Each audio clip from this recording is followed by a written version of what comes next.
صباح الخير. انتوا عارفين انا بتسأل السؤال ده كام مرة في اليوم؟ انا ناقص السؤال ده يجيلي وانا نايمة بجد. انا بصحى من النوم على كم السؤال ده مليون مرة. انا لو حد بس لمح طرفي كده في الشارع بيوقفني يسألني السؤال ده. لو لو دخلت ارد على واحده في حاجه ولا بتكلم معاها في حاجه بتسيب كل الموضوع اللي احنا بنتكلم فيه وتيجي تسالني السؤال ده. يا جماعه انا خلاص انا تعبت بجد من السؤال ده. والله العظيم لو اجابته هتفيدكم كنت رديت عليه. قلعتي النقاب ليه يا رؤية؟ يا رؤية ليه قلعتي النقاب؟ انت شلتي النقاب ليه؟ انت خلعتي النقاب ليه؟ بتتعدد اللغات وتتعدد اللهجات والمعنى واحد. قلعتي النقاب ليه وشلتي النقاب ليه؟ جماعه والله العظيم لو ردي على السؤال ده هيفيدك 1%، انا كنت رديت. انا لاخر لحظه ما كنتش عايزه اقلع نقاب وما كنتش حابه اقلعه، وكنت نفسيا مرتاحه فيه جدا وحباه جدا، ولحد الان لسه بحبه ومرتاحه فيه.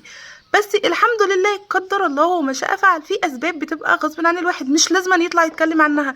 لو انا اجابتي هتفيدك كنت قلتها، بس ممكن اجابتي تضرك بقى. دي المشكله كمان، ان مش بس ممكن ما تفيدكيش، لا ممكن تضرك. ليه؟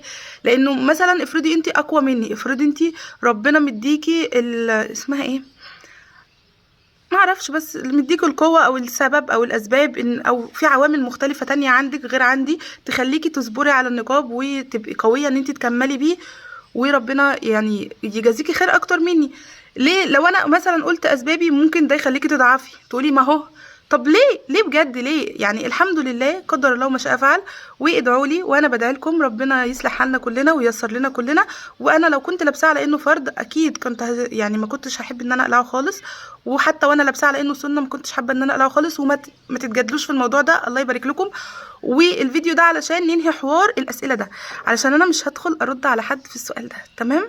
اتس اوكي. باي باي.